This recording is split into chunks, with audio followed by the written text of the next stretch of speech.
Now, dear student, chapter number 7, system of particle and rotational motion, and the topic for the discussion we have that equations of motion, equation of rotational motion under constant acceleration. So here we have the first equation of motion, and generally as we are just making the comparison of these equations with the linear motion, so the first relation is called the velocity time relation. So we know the easily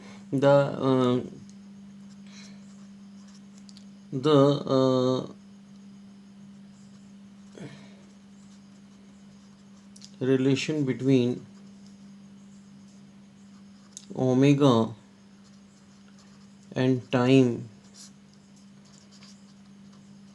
gives alpha, that is angular acceleration. So we can easily state that alpha is equal to rate change of the angular velocity. So we can easily represent this one relation that d omega is equal to alpha dt. So we are just applying the limit. So limits are we have that at t is equal to 0 we have omega is equal to omega naught. This is the one of the basic relation we have. Now at the time t, omega is equal to omega, that is called the final velocity we have. So we are just applying the limit. So the object which making the rotation, it having the initial angular velocity, that is omega naught to omega, and the time having its own limit, that is called the 0 to t is there. So we are just solving this one. So we are just getting that omega naught to omega, that is equal to alpha t 0 to t is there. So we are just representing it in a simplest manner by the meaning of the integral. So we are just applying that omega minus omega naught is equal to alpha t minus 0. So omega minus omega naught is equal to alpha t, and omega is equal to omega naught plus alpha t is there. So this is the one of the general first equation of rotational motion we have, where the omega is initial angular velocity,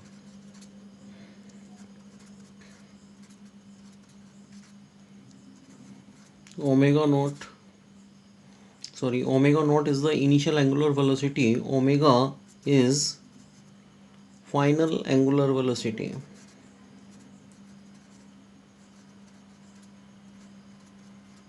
Final angular velocity. What is the meaning of the alpha is the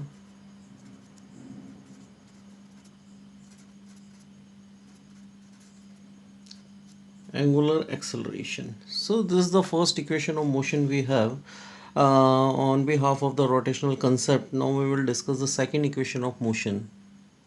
Now the second relation, we are starting this one method by the mean of the omega dy by dt of theta, because we are just asking about the relation between the angular displacement and the time. Okay, so we are just starting with this concept. D theta is nothing but it's simply the omega dt, and d theta can be state is omega is equal to omega naught plus alpha t, bracket is there, and we are just applying the proper dt is there. Here we are just also applying the limit is there. By the mean of that, the variation of the angle is coming from 0 to theta naught. Okay, 0 to theta, not theta naught, 0 to theta is there, and the time having its own limit, that is called the 0 to t is there. Now we are just applying the integral on a part, that is 0 to theta d theta we have. Now omega naught 0 to t, and the dt is there, plus alpha 0 to t, and the t dt is there. So this is the basic integral which I have mentioned here. So I am just getting the meaning of that theta 0 to theta is there, omega naught, the t is 0 to t with the limit alpha t square by 2, and with the limit of 0 to t is there. So we are just getting theta is equal to omega naught t t minus 0 plus alpha t square upon 2 minus 0. So finalize, if we are just writing this one equation, so we are just getting that theta is equal to omega naught t plus alpha t square by 2. So this is the second rotational equation of motion, where the theta is angular displacement, omega naught initial angular velocity, alpha is angular acceleration, t is the time. So these are the general descriptions of the second equation of rotational motion. Now we are just discussing the third equation. Now we are just starting with the concept of the alpha is equal to, we have the d bar by dt of omega. Now we are just manipulating this one relation by the multiplying and dividing by the d theta. So easily we know that d theta is to be that dt, and the d omega is to be divided by d theta. Okay, so we are just making the combinations here. Now d by dt of theta is the omega is there, and we are just making the cross multiplication of the d theta with the alpha. So I am just getting the alpha d theta is equal to, and the conversion of the d theta by dt, that is dy by dt of the theta is equal to omega, and the d omega is there. Now we have to be apply the proper limit. So we are just applying that 0 to theta is there, and the velocity is changing from omega naught to omega. Okay, so whenever we are just solving it, so we are just getting that theta is equal to 0 to theta with the concern of that omega square by 2, with the concern of the limit that omega naught to omega. So what actually we are getting, 2 alpha theta is equal to omega square minus omega naught square, and easily we can write in the systematic manner that omega square is equal to omega naught square plus 2 alpha theta. So this is the third equation of motion we have for the rotational purpose. Now what is the meaning of the omega? This is the final angular velocity we have. What do you mean by the omega naught?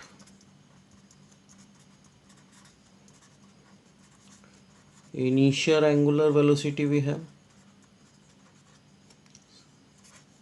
Alpha angular acceleration we have.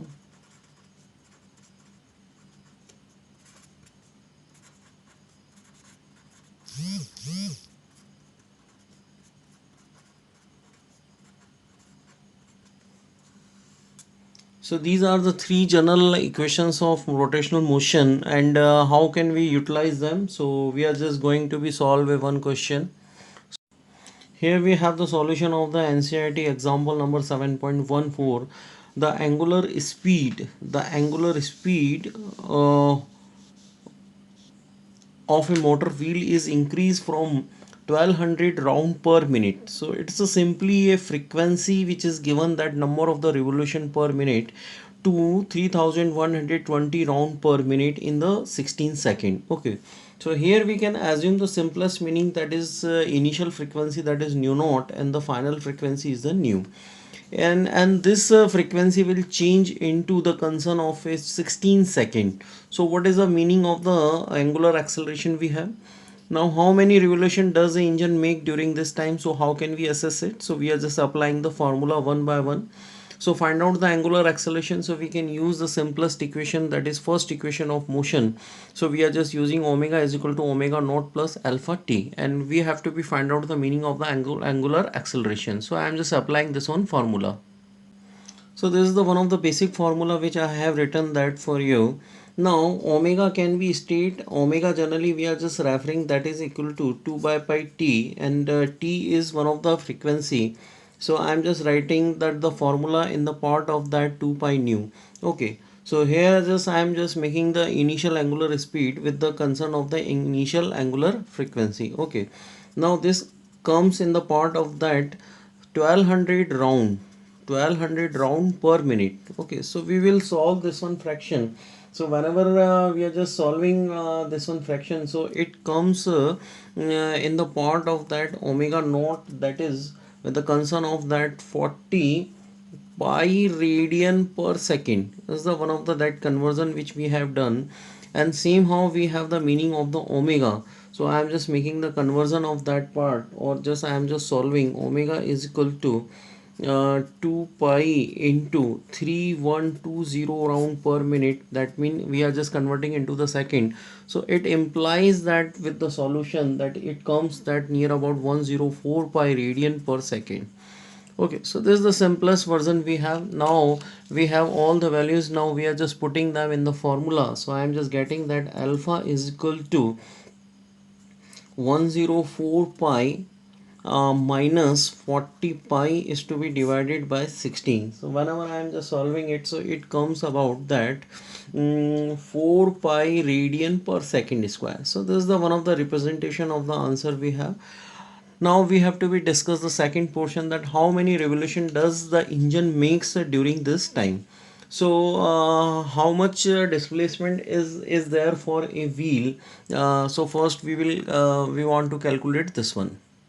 Now I am just assessing the meaning of the angular displacement for a wheel, that is equal to the omega naught we have, that is 40 pi is there, and definitely it comes in the part of the 16 second plus 1 upon 2 alpha is having its own meaning which we have discussed, that is 4 pi is there, and the time having its own meaning, that is 16 square. So we are just getting the meaning of the theta as we are just solving it completely. So it comes about 1152 pi, that is called the radian per pi radian. Okay, so this is the simplest representation of we have. Now we want to take that how many revolutions are there.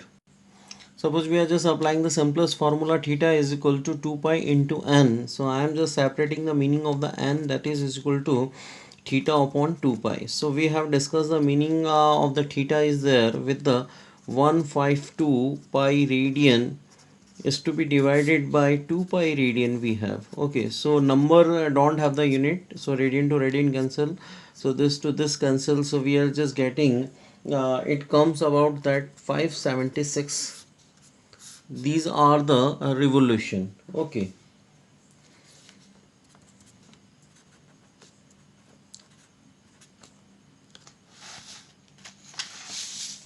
so number of revolution in 16 seconds, or n is equal to 576. So this is the proper solution of this problem, and we have the topic and the regarding concern problems. Those are based on the concept of the equation of motion of rotational motion.